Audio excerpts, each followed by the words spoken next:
Rant, rant, rant,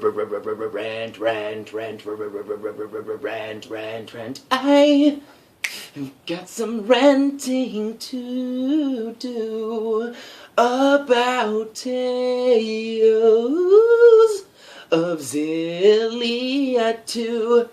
I'm gonna cut that out. That's not gonna be in the final version of this. Welcome, Tales of Sasans. I am Magnus Beasticus, and in this video I'll be ranting about Tales of Xillia 2. Tales of Xillia 2? The Keyblade has been forged!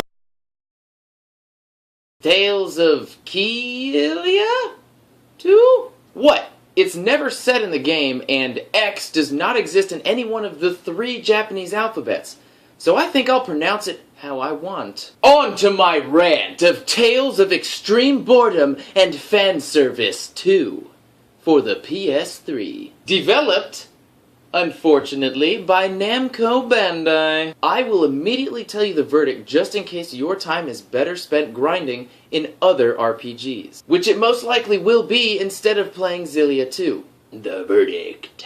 Don't play Xillia 2. It is too long for a rent and cannot be justified as a buy. Not unless you are an incredibly dedicated Tales fan, such as myself, or you absolutely adored the first Xillia, such as not myself. The first game was alright, with its wannabe Troy Baker voice actor. I actually liked him a lot. Let me break this down for you. Tales of Xillia 2 costs $60, and 90% of its content is ripped straight from the first game. Ripped? That might actually be most of the first game on the disc. So minus 90% of $60, which comes out to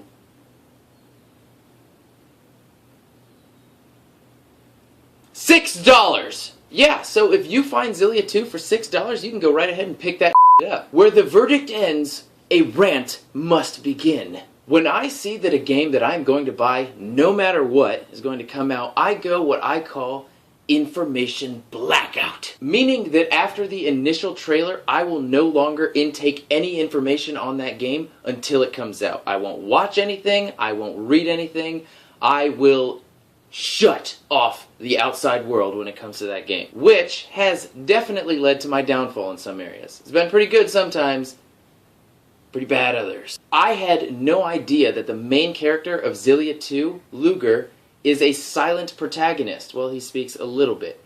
And now you have dialogue options throughout the entire game. I was thrilled when I found this out. The Tales series has tinkered with options in the past, but not to this extent. However, it did not take long for me to find out that this was just a shallow new mechanic. There is a right answer almost every single time you are given a dialogue option. Either a right answer, or it doesn't freaking matter what you choose. Completely defeating the purpose of having a choice to begin with. Depending on which dialogue you choose, you can increase your relationship with other characters. There is absolutely no benefit to being a dick to anyone. No dark points, no evil powers, nothing. Unless being a dick is its own reward for you, in which case your time is better spent running people over in Grand Theft Auto. By increasing your relationship with other characters, you gain new items, new moves, and most importantly, new outfits. But a lot of the times, it's really hard to tell which option will do the trick. They could just be worded slightly different. What do you think, Luger? I like bananas. Or, I like the fact that bananas are yellow. I don't know what you want from me! And this is not Mass Effect, where there are pros and cons to each decision you make that could greatly have an impact on the story or your playthrough. Yep, nothing close to Mass Effect. There is only an illusion of choice. Strike that, an illusion of choice. Should I go left, or should I go right? Left, then. Oh, geez, I wish I could do that for you, but right was actually the right answer, of course. We're going right. You do have an option to turn on Luger's voice at the end of the game, but I want an option, weirdly enough, where you can take out all of the options and make it a normal Tales game that didn't try to experiment with something that it apparently knows nothing about. Or they're just having me pay $60 to be their guinea pig. The tiny amount of choices that you had to make in Tales of Symphonia had a much bigger impact than any one decision in this game. Unforgivable. In the beginning, you get knocked out, and you wake up in a bar where this shady but, I have to admit, pretty fancy guy tells you that he is the one responsible for your safety, and you now owe him 20 million gold. Luger does the equivalent of an, "Aw, shucks!" and he signs a contractual obligation to pay back this debt. No questions asked. Let me rephrase that. No choices made on my part. Why do I even have options in this game? Let me fight that fancy bastard. Let me negotiate. At least let me ask how I was saved, why it cost 20 million gold, and where the closest bank is with the least amount of security. If you foolishly do not heed my warning about Tales of Xillia 2, at least don't judge the length of the game based off of how much debt you've paid off. They had no intention of you beating this game and being a free man. There is a job board that you can go to in order to earn gold to pay off your debt. It's kind of like Craigslist. I did every single job as soon as they were available, all of the way up to the end of the game, and I only paid off 1/4 of the debt. Kind of a mind F when all of your mates are saying, "This is the last mission! There's no going back! Are you ready?" And you're saying to yourself, "There's like no way. I still have way more debt to pay off." This is the halfway point that all Tales have, where you only think it's the ending, but then they reveal a huge twist that makes it very obvious that you're nowhere near the end. Right? Right? That would be odd, though, if that were the case, because I was near 70 hours at that time. 50 of which were spent doing boring, tedious, monotonous, and insignificant side missions just to pay off the debt before the end of the game. Oh, wait. At the point where that debt becomes the only reason that I put more than half of my hours into the game, and I cannot even pay it off before the end, I start to question its existence to begin with. The only exposition or story that you get from having this debt is from a very pleasantly chipper girl who keeps cheering you on to pay it. Oh yeah, she works for the bank. Otherwise, it doesn't have a place in the story. The rewards that you get for incrementally paying off your debt are not even good enough for this whole debt system to be necessary. In Tales of Xillia 2, in order to make anything possible, you're now traveling through different dimensions. So yes, levels, enemies, and bosses from the first game can and will be rehashed, recycled, and 100% the same. Great! Awesome! I miss those guys. They will come up with any reason to justify you fighting the same enemies from the first game and visiting the same locations. In the first game, there was a segment where you were fighting your way through a boat, which sank afterwards. In this game, they make up a history of that boat, saying that it was the second in a line of 3, so that when you find yourself fighting on that exact same boat in this game, you're like, "Oh no, it's okay, it's just the 3rd boat." Nope, not okay. Same boat, same data. Luger's job in Xillia 2 is to destroy fractured dimensions, which are dimensions that deviated from their own, and if left unchecked, will lead to the destruction of the universe. While out and about, you may get a phone call telling you about a fractured dimension that you must take care of. I think that fractured dimensions listen in on your conversations, because they're always perfectly timed, perfectly themed, and always relevant to what you were previously talking about. "Man, I could go for some pizza right now." "What's that? I have to go take out a dimension that is overflowing with pizza? I'm on my way!" Here are some short and sour grapes that I had with this game. There are tunnels that lead to nothing. Why waste my time even more?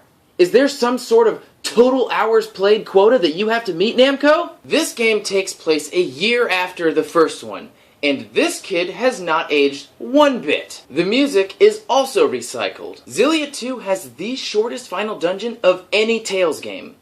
Maybe even of any RPG also. It's like the developers were like, "What do you mean we can't recycle the first game's final dungeon? Fine, just don't make any more content than you absolutely have to."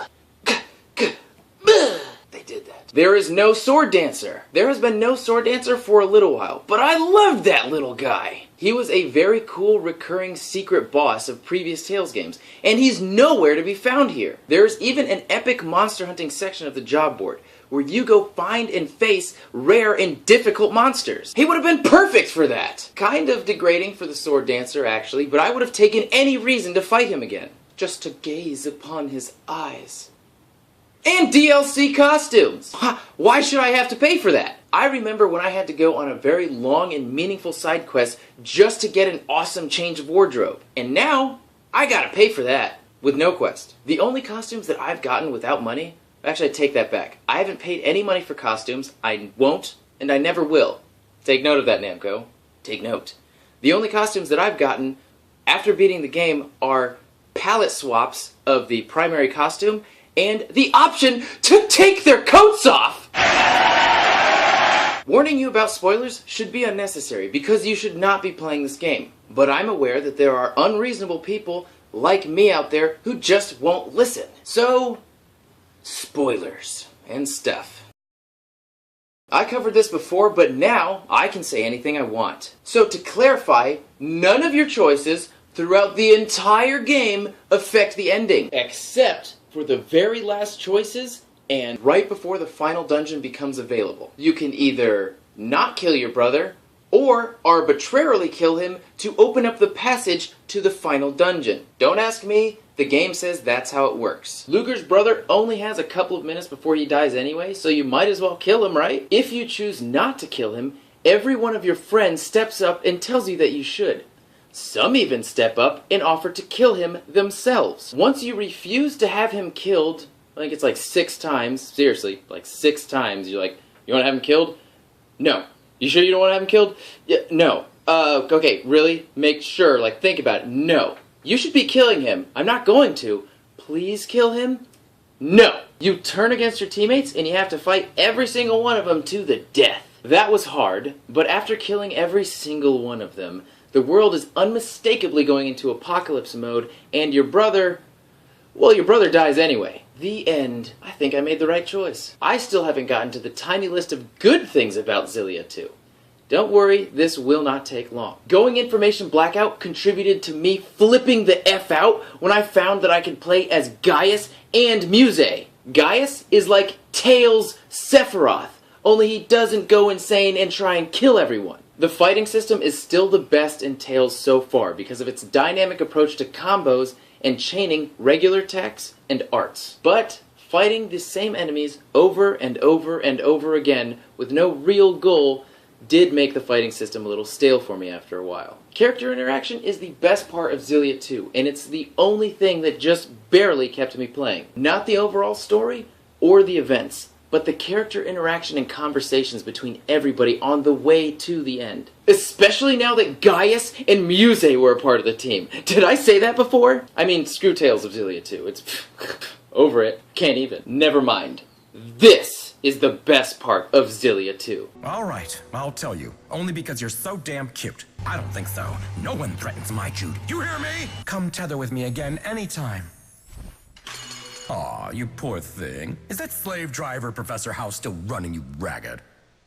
Perhaps I should give him a piece of my mind. How about it, Jude? Would you care to tether with me again? Come on. So you're gonna dump me and trade in? It's her, isn't it? Whatever. That pretty face of yours doesn't fool me anymore. You're nothing but a rotten scoundrel. That's quite enough, hussy. Namco Bandai turned an all-powerful being into a flamboyant homosexual. Super awesome to see. I enjoyed this scene to no end. Let's see... anything else? Nope! For a while there, I thought that Tales would always be there for me when Square Enix did an oopsie and came out with another unnecessary sort of sequel to a game that didn't even need one. Where the plot literally has nothing to do with the previous game, and they introduce new, unnecessary characters that have nothing to do with the previous game's characters. But then, Tales of Xillia 2 came out and messed everything up. Ah, Wait, you actually have done this before, Namco. I forgot, even though I actually own it somewhere. I forgot, even though I for some reason own it, about Dawn of a New sequel that ruined everything about the previous game. And then Square Enix just had to release that Final Fantasy 15 trailer at TGS. Completely and irresponsibly and totally renewing my faith in Square Enix. The scales are balanced once again. Namco f***ed up. Square Enix is really good at making trailers. You don't need her, Jude. Believe me. You just stick with me, and you will be treasured forever. I promise. Thank you for watching this Namco bashing, this sequel squashing, this Tale of Xillia. Tales of Zestiria is coming out next year. There's no specific US release date yet, but it's coming. So they'll make it up to me then, for sure. Like the video and comment telling me what you thought of this Rantview, what you think of the Tales series overall, and what you thought of the Final Fantasy 15 trailer. Or any other RPG stuffs. Or anything at all, really. And subscribe to be updated on all of my rant views and fitness routines for video games. That's right, I have a fitness program tailored to gamers that I call the Video Game Fitness Program, or VGPP for short. Check it out if you want to get stronger and play longer. Never pay off your debts, and never stop playing video games. Ah, come on, trash guys. Just leave it there until next week. It only, really overflows really quickly, but I'll manage. Or you will, next week. Not my problem. Out of sight, out of mind, that's what I say. Trash is gross. Everything's good in my world over here.